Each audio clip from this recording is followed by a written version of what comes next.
Bonjour à toutes et à tous, nous sommes le samedi 17 octobre 2020 pour le 209e rapport de situation sur le Donbass. Un rapport principalement axé sur malheureusement l'augmentation des bombardements de l'armée ukrainienne contre la République populaire de Donetsk, l'impasse totale des négociations pour résoudre pacifiquement le conflit, la situation avec le coronavirus en Ukraine mais aussi en RPD, et la situation politique en Ukraine elle-même, puisqu'il y a eu lieu cette semaine une marche de l'UPA qui a été l'occasion de voir à quel point le néonazisme en Ukraine est totalement décomplexé. Sur le plan militaire, du 10 au 16 octobre 2020, l'armée ukrainienne a violé le cessez-le-feu en RPD à 14 reprises, donc on est à peu près à la même chose que la semaine passée, durant lesquelles elle a tiré par contre 47 munitions, donc on est à plus du double, dont 23 obus de mortier de 82 mm, ça c'est mauvais, et 2 missiles anti-chars. Il faut y rajouter les 4 violations et 9 munitions tirées par l'armée ukrainienne durant les dernières 24 heures, dont 5 obus de mortier de 120 mm et de 82 mm. Donc là, c'est la première apparition des obus de 120 mm depuis la trêve renforcée. Donc ça, c'est mauvais signe. C'est ce que je vous avais dit. Là, on approche de la date des élections locales en Ukraine. Et donc, on voit des violations qui augmentent lentement, mais sûrement. Et je pense que ça va s'aggraver après les élections.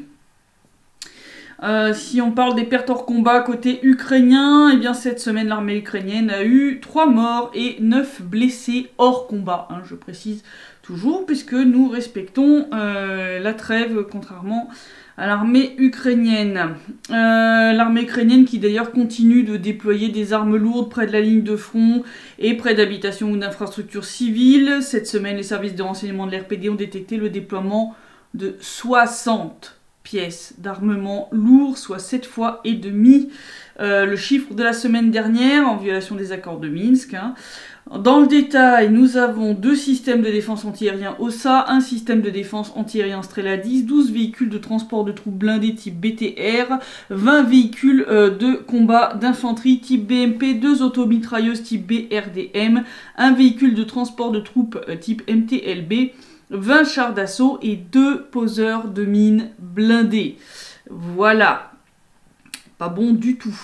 Ça, malheureusement, ça indique que ils vont très certainement reprendre les bombardements à une échelle plus importante une fois les élections locales passées en Ukraine. C'est malheureusement ce que j'avais prédit, de toute façon, donc j'en ai marre d'avoir raison. Si on regarde la situation politique, accord de Minsk, négociations, dans le cadre de cette augmentation des violations, non seulement du cessez-le-feu, mais aussi de toutes les mesures additionnelles, parce que là je vous ai pas fait la liste à l'après-vert, de toutes les nouvelles tranchées creusées, utilisation de drones, aménagement de nouvelles fortifications, etc., etc.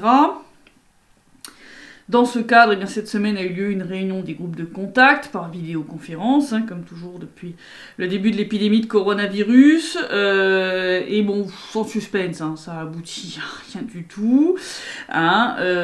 L'Ukraine cherche sans arrêt des excuses plus bidons les unes que les autres, entre autres pour ne pas procéder à l'appurement judiciaire des prisonniers qu'elle nous a rendus, alors que les 2 républiques populaires exigent que ce point soit réglé le plus rapidement possible, puisque je rappelle que lors des derniers échanges, la RPD et l'RPL avaient procédé à l'appurement judiciaire de la totalité des prisonniers qu'elle avait rendus à l'Ukraine, et que l'Ukraine nous a rendu un bon paquet de prisonniers qui n'avaient pas eu cet appurement judiciaire. Or, cet appurement est prévu dans les accords de Minsk et le paquet de mesures qui vise à les appliquer. Donc ça, c'est une violation très claire des accords de Minsk de la part de l'Ukraine. Dans la partie politique, la Rada n'a toujours pas corrigé la loi sur les élections locales qui viole totalement les accords de Minsk, puisque je rappelle que le Donbass dans son ensemble a été exclu des élections, donc il n'y aura pas d'élections ni chez nous, ni dans la partie du Donbass qui est contrôlée par l'Ukraine, ce qui est une violation totale des droits des citoyens ukrainiens qui se trouvent là-bas. Pour sortir de l'impasse dans laquelle sont les accords de Minsk, la RPD a présenté un projet de feuille de route conforme aux accords de Minsk, mais Kiev étant réticente à discuter du document, elle a retardé sous des prétextes plus ou moins farfelus la discussion de plusieurs heures. Donc résultat, au bout d'un moment, nos représentants n'ont pas que ça à faire, je veux dire. Donc une fois qu'on est arrivé au terme de la réunion, si ça n'a pas été discuté, ça n'a pas été discuté.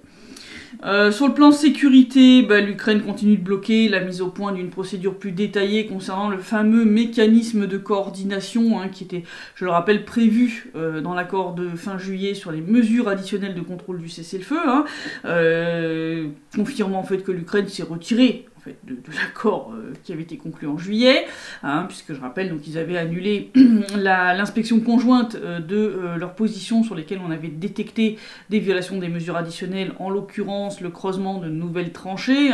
Je renvoie nos auditeurs au CITREP il y a quelques semaines, où j'avais même montré les photos aériennes où on voit clairement les nouvelles tranchées. Donc quand l'Ukraine prétend qu'elle n'a pas violé les mesures additionnelles, c'est du foutage de gueule. Et donc une mission d'inspection conjointe devait avoir lieu, et l'Ukraine l'a annulée à la dernière minute sous des prétextes complètement bidons. Voilà, donc là ils refusent de régler ce problème-là, de préciser comment doit fonctionner le mécanisme de coordination. Donc s'il n'y a pas de mécanisme de coordination, l'accord de fin juillet, c'est juste du vœu pieux, c'est juste des jolis mots, un papier sur lequel on a mis une signature, mais ça vaut pas plus. Voilà. Donc, et là où le sabotage de Kiev est devenu encore plus flagrant, c'est quand l'Ukraine exige que les négociations qui sont menées lors des réunions du groupe de contact soient secrètes. Voilà. Donc je rappelle, à cause du coronavirus, les réunions se déroulent depuis des mois au format vidéoconférence, un format qui est bien pratique pour Kiev, qui s'oppose à tout enregistrement audio ou vidéo des négociations. Je parle même pas de cocher tout ça sur le papier, là c'est... vous en demandez beaucoup trop.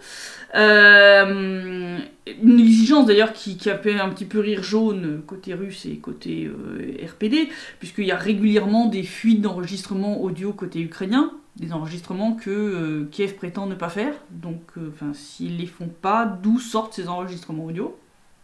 On ne sait pas.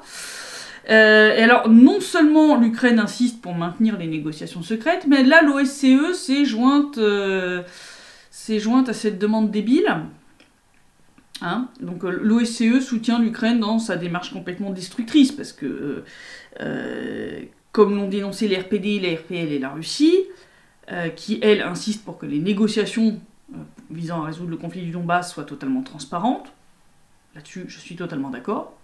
Je vais dire, vu l'importance de ces discussions, ça devrait être totalement transparent, ça devrait être enregistré et publié. Voilà, et tout le monde devrait pouvoir accéder aux discussions. Donc c'est clair qu'en voulant imposer avec l'aide de l'OSCE la confidentialité totale des négociations sur le Donbass, le but de l'Ukraine, on est bien d'accord, c'est de cacher le fait qu'elle sabote totalement l'application des accords de Minsk et du paquet de mesures de manière générale. Puisque je rappelle que depuis le début, quand même, l'Ukraine passe son temps à déformer le contenu des négociations menées avec les républiques du Donbass, à mentir sur les accords conclus, par exemple en niant le fait que Kiev doit inclure le statut spécial du Donbass dans sa constitution. Là, ils viennent de nous pondre de nouveau qu'ils le feront jamais, donc... Je veux dire, c'est quand même hallucinant. Et là, moi, ce qui m'a négativement surpris, c'est l'attitude de l'OSCE qui soutient cette position destructrice de l'Ukraine. Alors déjà que l'OSCE avait plus beaucoup de crédibilité en tant que médiateur dans le conflit du Donbass, mais là, ils ont pulvérisé le peu qu'il leur restait dans la haute stratosphère. Voilà.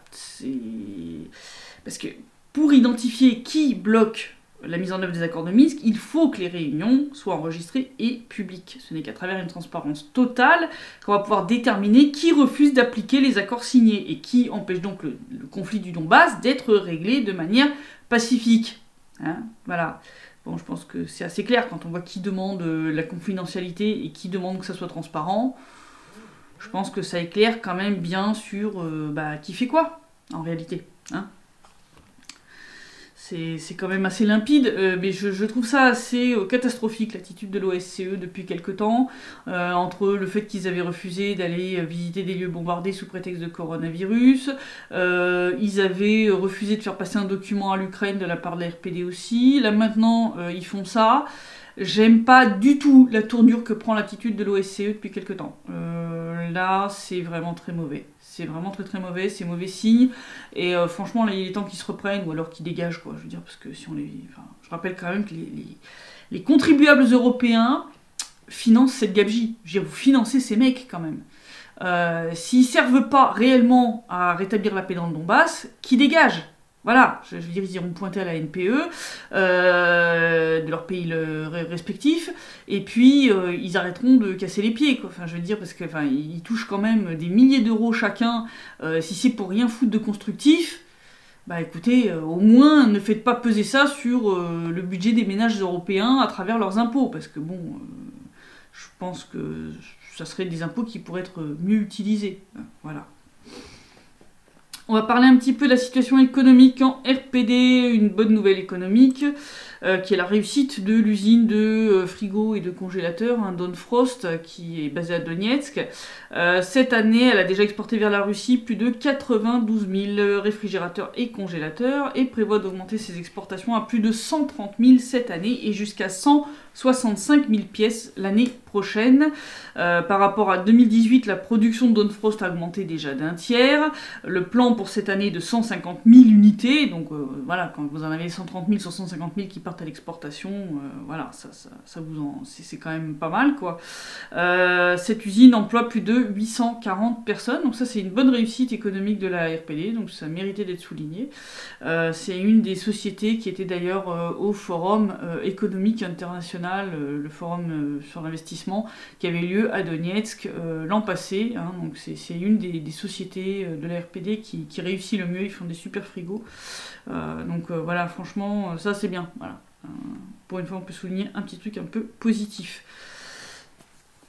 On va reparler du coronavirus. Je vais en reparler un peu plus longuement que les dernières fois. On va parler déjà situation épidémiologique, puisqu'en RPD, on en est à 5177 cas. Donc on est à 707 cas de plus que la semaine dernière, dont 349 morts, soit 68 de plus, et 2369 guéris, soit 134 de plus. En RPL, on en est à 1312 cas, soit 134 de plus, 60 morts, soit 12 de plus, et 968 guéris, soit 114 de plus. Et alors en Ukraine, c'est toujours le désastre, puisqu'on en est à 293 641 cas, soit 37 375 de plus, dont 5 517 morts, soit 630 de plus que la semaine passée.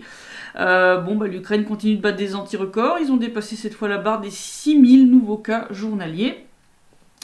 Et alors, dans le cadre justement de cette poursuite de l'aggravation de l'épidémie de coronavirus en Ukraine, une polémique a éclaté suite au fait qu'un certain nombre de politiciens ukrainiens ont appelé les autorités à commander le vaccin russe, le fameux Sputnik 5, ce qu'elles refusent de faire, hein, pour des raisons politico-politiciennes sous pression de tous les néo-nazis ukrainiens. C'est vraiment du débilisme. Certains politiciens ont quand même rappelé que là il s'agissait de la santé de leurs concitoyens, et que là les velléités politico-politiciennes et les polémiques débiles n'avaient pas leur place. Parce que là il s'agissait, s'ils laissaient leurs concitoyens crever du coronavirus alors qu'un vaccin efficace existe, ça s'appelle un crime contre la nation, ça s'appelle la haute trahison, quoi. Enfin, je veux dire, c'est quand même extrêmement grave.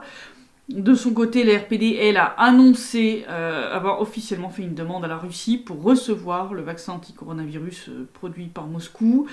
L'épidémie s'aggrave en RPD, résultat, les masques sont de nouveau obligatoires dans les lieux publics fermés, donc type magasin, banque, administration, transport en commun. La RPD est en train de travailler pour permettre à chacun d'être testé gratuitement pour savoir s'il a le coronavirus ou pas. Pour l'instant, on n'a que 2 laboratoires qui peuvent faire les tests PCR, et ils ont une capacité très très limitée. Donc l'RPD est en train de voir pour essayer d'obtenir un autre type de test beaucoup plus rapide et simple à faire. Mais bon, pour l'instant, on les a pas encore, et puis surtout permettre gratuitement pour l'instant. Donc les gens peuvent aller se faire tester dans certains laboratoires, mais voilà, ils doivent payer plusieurs milliers de roubles, donc forcément, ça freine beaucoup de gens. L'augmentation du nombre de cas nous a aussi obligés à convertir plusieurs hôpitaux en Covidarium, si on peut appeler ça comme ça. ce qui entraîne pas mal de problèmes et de plaintes, entre autres du personnel. Entre autres, là, il y a eu une maternité qui a été convertie. Il y a eu un témoignage anonyme. Mais alors, j'arrive pas à avoir confirmation de l'information qui est donnée par ce témoignage anonyme. Ce qui me gêne un petit peu. Parce que ça peut être n'importe qui. Encore une fois, je n'aime pas ce genre de témoignage-là parce que... difficile à confirmer ou à infirmer. Le directeur de la maternité dit qu'il n'y a pas de problème. Ce témoignage anonyme dit qu'il y a des soucis, entre autres de préparation, parce que voilà, convertir une sage-femme en médecin s'occupant de patients atteints de coronavirus, ça se fait pas comme ça. Le témoignage fait aussi mention d'un manque de matériel de protection, alors que les autorités disent qu'elles ont livré tous les moyens de protection nécessaires à cette maternité. Alors pourquoi une maternité a été convertie en covidarium? Tout simplement parce que dans une maternité, vous avez un certain nombre de points d'accès pour l'oxygène. Tout simplement, puisque cette maternité-là en particulier s'occupe beaucoup de bébés prématurés, et donc ils ont des points d'arrivée d'oxygène pour les couveuses et tout le matériel de réanimation nécessaire pour gérer des bébés prématurés. Donc c'est pour ça que cette maternité a été convertie, puis surtout certains vieux hôpitaux ne sont absolument pas adaptés pour être transformés en hôpitaux spéciaux pour le coronavirus, puisqu'il faut des chambres individuelles, et que beaucoup d'hôpitaux ici sont quand même assez anciens, n'avaient pas du tout été entretenus du temps de l'Ukraine, et donc on ne peut pas tout rattraper en 6 ans, surtout en état de guerre. Donc on est obligé de faire certains choix qui font peut-être un peu grincer les dents, mais je comprends en même temps les autorités qui ont besoin de pouvoir s'occuper d'un maximum de malades qui ont besoin d'oxygène ou d'être mis dans des services de réanimation. En tout cas, pour faire face à la situation, donc je vous avais déjà parlé à l'époque qu'on avait augmenté la capacité de production de masques. Et bien maintenant, on est en train de diversifier la production de matériel de protection. C'est la société Olfam Vostok qui fabrique le plus gros des masques en RPD, qui a créé de nouvelles lignes de production pour pouvoir produire, entre autres, les vêtements médicaux jetables, c'est-à-dire les blouses de chirurgiens, les blouses ou capes pour les visiteurs, les combinaisons de protection, les chaussons jetables aussi seront bientôt produits par cette société. Les matières premières sont achetées en Russie et tous ces vêtements de protection sont faits en matériel non tissé 3 couches, avec la couche intermédiaire, celle du milieu, qui est antibactérienne. Donc ça respecte tous les standards qu'il y a en Russie en matière de système de protection jetable, protection médicale. Et puisqu'en Ukraine on parle de la polémique autour du vaccin anti-coronavirus russe, alors pour ceux qui suivent un peu la situation, vous savez que la société américaine Johnson & Johnson a dû interrompre les tests sur son vaccin anti-coronavirus à cause de l'apparition d'une maladie inexpliquée chez un de ses cobayes, volontaires. La société a décidé de continuer les tests de son vaccin sur les Ukrainiens. Oui, c'est pas une blague. Ça vous en dit long quand même sur ce que les Américains, le niveau de considération pour les Ukrainiens quand même. Vous avez un vaccin qui là a l'air de déclencher des effets secondaires importants. Ils décident de continuer les tests sur les Ukrainiens. Voilà, pour eux, les Ukrainiens, ça vaut pas plus qu'un cochon d'Inde. C'est assez effrayant. Il faudrait vraiment que les Ukrainiens se réveillent un petit peu sur ce qu'ils sont réellement pour les États-Unis d'Amérique, parce que là quand même ça devient assez flippant. Et donc je vous parlais du côté de plus en plus décomplexé du néonazisme en Ukraine.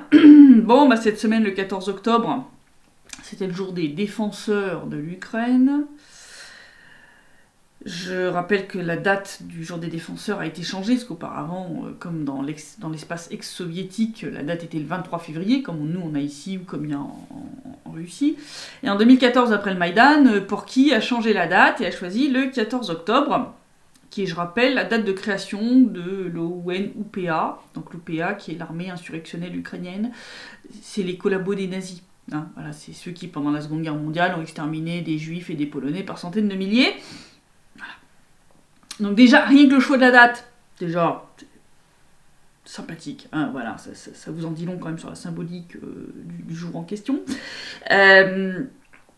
Et donc là, quelques jours avant cette charmante date sympathique, la ville de Kiev a écrit à la communauté juive pour lui demander de prier le 14 octobre, justement, pour les défenseurs de l'Ukraine de toutes les générations. Je vous montre la lettre. Voilà, donc je l'ai traduite au complet hein, dans l'article, je vous mettrai en lien. Donc le problème, c'est que cette formulation, ça inclut donc toute génération, ça inclut Stepan Bandera, Shushkevich, et puis tous les autres collabos nazis hein, qui ont exterminé des juifs pendant la Seconde Guerre mondiale. Donc, bah oui, parce qu'ils sont considérés en Ukraine comme étant des défenseurs de la patrie. Hein. Je veux dire, même Zelensky les a appelés comme ça, dans une interview, un média occidental. Donc en clair, si on fait le résumé, l'administration de la ville de Kiev a demandé aux juifs ukrainiens de prier pour ceux qui furent leurs bourreaux le jour anniversaire de la création de leur charmante organisation génocidaire. Vous pouvez sortir le sac à vomi. Ça a choqué, hein. Voilà, c'est Edouard Dolinsky, hein, dont je vous ai déjà parlé plusieurs fois, a bien sûr relayé cette lettre sur son Twitter.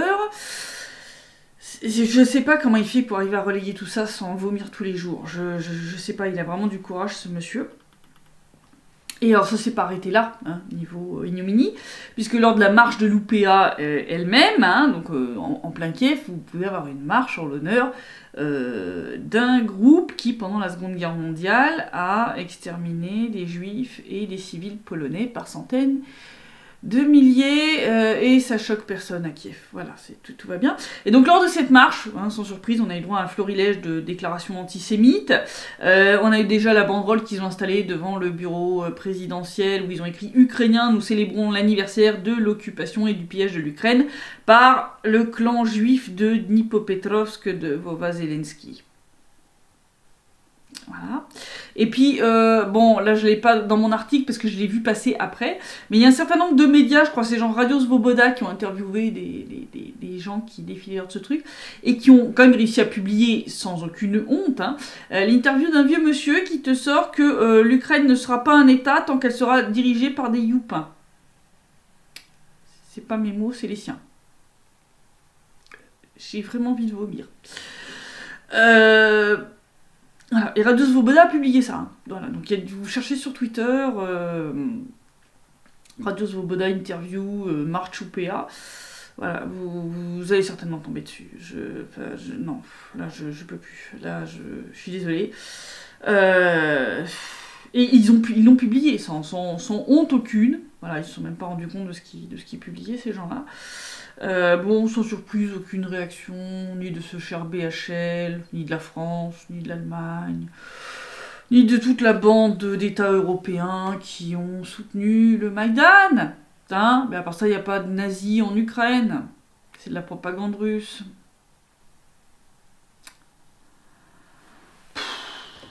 Ouais.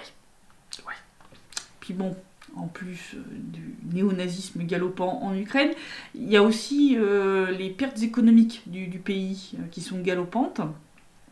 Là, on a un ancien ministre de l'économie, Viktor Souslov, qui a déclaré à la télé en Ukraine que suite au Maïdan et à la perte du marché russe, l'Ukraine a vu quand même son PIB annuel baisser de 30 milliards de dollars par rapport à 2013, et que le potentiel scientifique et industriel du pays a été déprécié. Hein. Pour lui, les produits ukrainiens de haute technologie ont perdu leur marché, et lors du Maïdan, en gros, personne n'avait pensé aux conséquences économiques des décisions prises par les nouvelles autorités du pays. Hein. Pour lui, personne n'a évalué ce que ça allait coûter au pays, et il dit que ce sont des pertes que nous ne pouvons pas compenser, mais qui sont compensées par l'augmentation de nos dettes, et il n'y a pas de perspective, le pays se dégrade. Donc en clair, c'est ce que je vous dis depuis un petit moment, le pays est en train de couler façon Titanic. Voilà. Parce que tu peux pas continuer à augmenter tes dettes ad vitam aeternam, mais il y a un moment où soit faut que tu les payes, soit tu fais défaut. Bon. Pour l'Ukraine, le défaut, ça veut dire l'explosion du pays. Hein. Voilà. Et donc pendant ce temps-là à Kiev, oui ça y est, ils sont de retour. On a un média ukrainien qui a écrit un article, a préparé la laise sous votre siège, votre divan, ouais. Parce que là, le titre, c'est tellement racoleur que ça a de quoi faire rire tout le monde. D'ailleurs, ça a fait rire tout le monde. C'est repliaoua.net qui a joué le clown de service cette semaine, en nous sortant un article intitulé « Tenez-vous, les troupes russes ont lancé une attaque dans le Donbass en utilisant l'aviation, mais les forces armées ukrainiennes ont abattu les oiseaux ». Alors ils mettent oiseaux, c'est un petit mot symbolique pour parler des avions, quoi. Voilà. Donc là on se dit « Waouh, la Russie qui a attaqué l'Ukraine avec l'aviation, tu vois, là tu te dis c'est la Blitzkrieg, tu vois, tu te dis là c'est sérieux quand même, tu vois, grosse attaque avec l'aviation, en plus on va avoir la preuve de l'implication de la Russie dans le conflit du Donbass, parce qu'un avion ça se voit sur un radar, ça laisse une trace quand même, hein. De même qu'une attaque aérienne, hein, généralement ça fait quand même de sacrés dégâts sur son passage, donc puis en plus si les avions ont été abattus, alors là c'est la cerise sur le gâteau, hein, voilà. Sauf qu'en fait, une fois qu'on a passé le titre, et qu'on lit l'article, on se rend compte que par aviation, hein, le journaliste, oui, je mets des très gros guillemets, hein, parce que là c'est... propagandiste, c'est même encore trop gentil pour lui, quoi. Enfin, je veux dire, là c'est... Ils ont fait ça faire aux stagiaires, hein, c'est pas possible. En fait, il parlait de drones. Voilà, c'était pas du tout de l'aviation, c'était juste des drones, voilà. Puis quand il parle d'attaque, en fait, il parle de quelques tirs à l'arme légère et aux lance-grenades. Il précise même à la fin que les soldats ukrainiens n'ont pas tiré en réponse parce que leur vie n'était pas en danger. Donc, quelques tirs de Kalachnikov et de lance-grenades qui mettent pas en danger les soldats ukrainiens, plus deux pauvres petits drones, parce que bon, ici on n'a pas des gros drones les gros drones turcs qui ont été vendus à l'Ukraine, hein, je veux dire, faut arrêter, les gars d'ici, les drones qu'on a, c'est des quadricoptères, c'est des petits machins que vous pouvez acheter dans le commerce, hein. Voilà, donc quelques tirs de Kalash, deux drones achetés au supermarché qui passent la ligne de front, ça s'appelle une attaque menée avec l'aide de l'aviation russe. Alors là, niveau propagande, donc là vous avez Goebbels, et là vous avez l'Ukraine. Voilà, là c'est Goebbels puissance 1000, hein, non, parce que, non, il n'y a pas d'attaque, déjà, et il n'y a pas d'aviation russe. Voilà, donc c'est d'ailleurs tellement débile que sur Twitter, les gens se foutent de leur gueule, hein. Je vous mettrai le lien vers le tweet qui lui-même pointe vers l'article, comme ça vous aurez tout, vous pourrez aller lire les commentaires, vous pouvez traduire les tweets de réponse, vous allez voir, les gens se foutent d'eux. Certains ont même ressorti la fameuse image, hein, des chars russes qui attendaient pour entrer en Ossétie du Sud en 2008 pour contrer l'offensive géorgienne, je vais vous la montrer. Je rappelle, cette photo a été sortie je sais pas combien de fois comme preuve de l'attaque russe dans le Donbass, ce qui est complètement débile. Bon voilà, ils ont agrémenté de dialogues qui se passent de commentaires, je vous les ai traduits, voilà, je vous laisse lire, c'est quand même assez parlant. Non, une attaque avec l'aide de l'aviation russe, c'est 3 tirs de Kalash et 2 petits quadricoptères, non, là faut arrêter. Là, rayon titre putaclic, là vous avez atteint la Lune, là. On va s'arrêter avant d'atteindre Mars, quand même, j'espère, ou Jupiter, parce que là, quand même, ça devient un peu flippant. Remarquez, ça nous fait bien rigoler, mais bon, non, là, faut arrêter les bêtises, quand même. Parce qu'il y a des gens qui croient à vos conneries, hein, après, ça c'est traduit, c'est rapporté, ça, après, dans les médias occidentaux, comme si c'était la vérité, enfin, je veux dire... Voilà quoi, voilà où on est le niveau des médias ukrainiens. Bon, moi j'appelle pas ça des médias, moi j'appelle ça des organes de propagande. Et je vous dis, là, même la Pravda, elle a de quoi rougir là. Hein. Waouh, là vous allez loin quand même, hein. Là ça dépote. Bon, pour pas alourdir le site web, je ne vous parlerai pas du dernier scandale concernant Biden. Je vous en parlerai pas en détail, mais en gros, donc il y a eu de nouvelles informations qui sont sorties d'un PC du fils de Biden que quelqu'un avait laissé à réparer chez un réparateur et qui n'est jamais venu récupérer le PC. Sauf que les conditions d'utilisation de ce réparateur font qu'au bout de quelques mois, si la personne n'est pas venue chercher le laptop et puis ne répond pas au téléphone, ça devient la propriété du réparateur. Et donc le réparateur a foutu le nez dans le disque dur, et ce qu'il a découvert, il s'est rendu compte que c'était du lourd. Donc il a fait une copie du disque dur, et il l'a refilé au FBI. Voilà, qui l'a refilé à Giuliani, donc qui est l'avocat en chef de Trump. Donc ça révèle que Biden a menti quand il a dit que son fils Hunter Biden ne l'avait pas du tout mêlé à son travail au sein de la Burisma, hein, cette fameuse société gazière en Ukraine dont je vous ai déjà parlé, puisqu'on a un email d'un des directeur de la société qui demande, qui remercie en fait Hunter Biden de l'avoir mis en contact avec son charmant papa. Voilà. Je rappelle quand même que Biden avait fait pression sur l'Ukraine pour faire démissionner le procureur de l'époque, le procureur général, qui commençait à enquêter un petit peu trop sur cette société Burisma et certains trucs pas très nets qui s'y passaient. Voilà. Société, je rappelle, donc, dans laquelle Hunter Biden, son fils, donc, était au comité d'administration. Donc c'est édifiant, voilà, donc ça a fait un gros scandale, et ça a fait d'autant plus un gros scandale que Twitter et Facebook ont censuré en fait l'article du New York Post, donc le New York Post, c'est pas le petit journal du coin, qui avait sorti cette affaire, qui a sorti les documents, donc ils ont publié les emails en question. Facebook et Twitter ont empêché les gens de partager le lien vers l'article du New York Post. On a eu un organe judiciaire, le département de la justice américain, qui a repris le contenu du New York Post pour le faire passer. Twitter les a censurés. Et là, c'est parti en couille. Le Sénat a convoqué Zuckerberg et le patron de Twitter pour qu'ils s'expliquent. Parce que là, ça devient en fait de l'ingérence dans les élections. Puisque Twitter et Facebook empêchent en fait des faits extrêmement graves d'être portés à la connaissance du public sur l'un des deux candidats en lice à l'élection présidentielle américaine.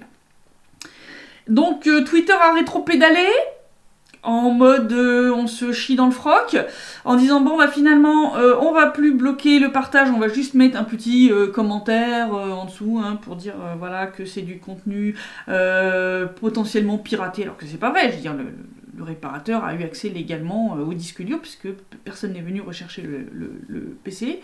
Mais on va plus bloquer le partage du lien. Voilà. Donc ils ont rétro-pédalé assez violemment, mais ça les sauvera pas. Là, il y a clairement des appels côté américain à retirer à ces plateformes certaines des protections judiciaires dont elles bénéficiaient en tant que plateforme de réseau social. Donc là, ça commence à sentir mauvais pour Twitter et Facebook, qui se sont fait remarquer par des censures massives, concernant les révélations concernant Biden, mais aussi les médias alternatifs. Nos collègues, entre autres, de Newsfront souffrent actuellement d'une censure massive. Leur site web a même été attaqué. Donc là, ça sent très très mauvais. Donc vraiment, je vous encourage, passez sur les réseaux sociaux alternatifs, que sont Contact et Telegram, entre autres, pour nous, parce que là, ça devient vraiment mauvais. Je veux dire, là, quand ils commencent carrément à censurer le département de la justice américain, ou le New York Post, vous vous doutez bien que censurer un média comme le nôtre, ça leur posera pas un grand cas de conscience. Voilà. Donc, vraiment, partez du principe que Twitter et Facebook peuvent nous censurer à tout moment. Donc vraiment, passez sur les alternatives massivement et maintenant. Pas demain, pas après-demain, pas le mois prochain. Parce que ça peut arriver d'un moment à l'autre. Parce que ce qu'on dit, ce qu'on révèle dérange. Facebook est déjà en train de nous censurer via ses algorithmes. Nos publications sont de moins en moins visibles sur Facebook. Donc je peux toujours publier, mais vous êtes de moins en moins nombreux à les voir. Et ça, c'est extrêmement flagrant dans les statistiques, c'est arrivé très brutalement, ça s'appelle le shadow banning. Twitter pratique aussi souvent cette méthode-là. Donc vraiment, passez sur Telegram et Contact de manière massive et rapide, avant que Facebook et Twitter ne nous censurent de manière beaucoup plus visible. Voilà, c'était le petit mot de la fin. Je vous dis à la semaine prochaine pour le prochain rapport de situation, et d'ici là, portez-vous bien.